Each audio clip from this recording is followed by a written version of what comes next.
Hey, this is Derek Makes It Right, and today we're going to re-caulk a tub.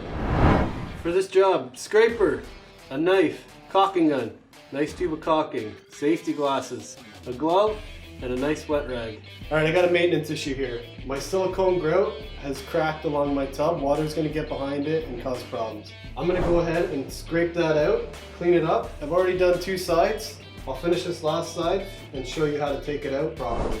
Alright, so I got my blanket in here to protect my tub. I'm obviously in here with some tools. I don't want to damage it. But I'm just going to go along this edge here, see where it's loose and cracked. So you can be nice and gentle. You don't want to scratch your tub, but these acrylic tubs, which I have here, is pretty durable. But if you don't think you've got it all, you can go ahead and wipe it off. And I can see I just got a little bit left there.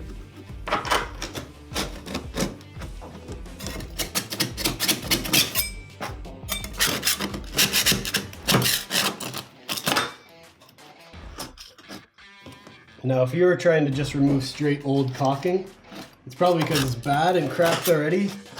Now that I've removed all the old caulking from the base of my tub, I'm gonna go around and clean it off and make sure there's no like oil residue, soap residue, shampoo residue, hair, anything that's gonna get stuck in your caulking and make it look horrible. Once you cut the tip and you got the size right for your caulking bead, you're going to need to puncture that secondary seal that's down at the base of the nozzle. Caulking guns typically come with a tool for that. All I'm going to want to do is stick that in there. You can feel it, like that little pressure there. And you don't want to open that whole thing right up. Like, you don't want just the same size bead down there because there'll be too much pressure here. Just go ahead and puncture the whole seal. And then you'll start to smell the caulking. You'll know it's loose and free and ready to go and be one with your tub. So conveniently, the caulking company, they usually give you lines to follow. That'll be for the size of your caulking joint. So I always like to start with the smallest one. And then you can look, see it doesn't even open the silicone. So we'll need to go a bit bigger. I like to cut that off straight at the back. Gives you something nice to follow. See, that'll be a really tight bead. If you do something that tight along your joint, there's no room for flex, so you want to go a bit bigger. I recommend in between an 1/8 and a 1/4 inch caulking. Alright, so now that you've cleaned your whole area you're going to re-caulk, you got all the old caulking out, you've cleaned it, it's dust free. You got your new caulking ready to go, you got your perfect tip cut for your caulking bead, you got your glove on for safety, you don't want that silicone absorbing into your skin. You got a wet rag to keep the silicone bead moist. I'm going to take the silicone gun, I'm going to start from one corner, work my way to the middle, go from the other corner, and meet that same bead in the middle.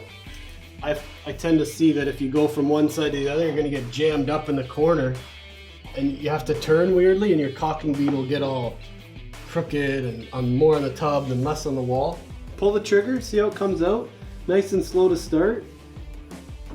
Just get it going, you kind of, and that way you're going to get a nice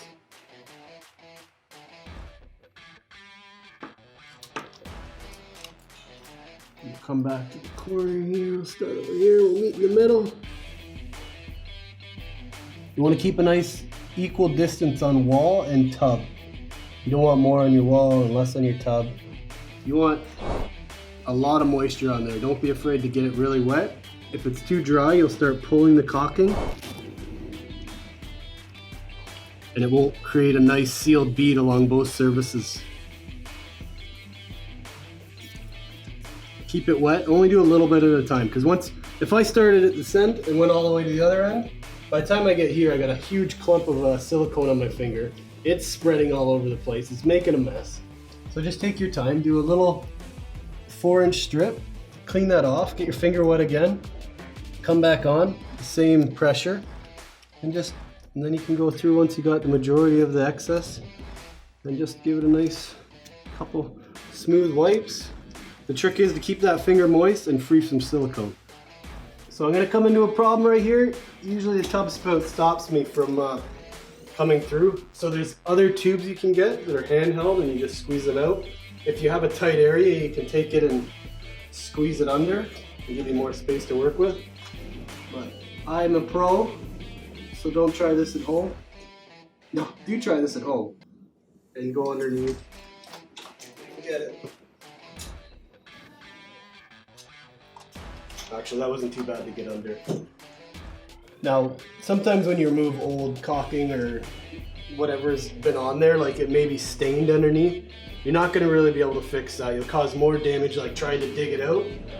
So this is about as good as a job we can get, cleaning up this surface and re-siliconing it, and that'll stop any future like damage happening in behind the walls. Alright, this tub's now waterproof. Well, 30 minutes. Read the tube, it'll tell you how long it takes. This one says shower ready in 30 minutes. I'll give that a test. The homeowners will know I used it and make sure it's waterproof. If you like these videos, I'll keep them coming. Just comment, subscribe. Let's rock and roll. Keep DIY coming. Derek, make it right.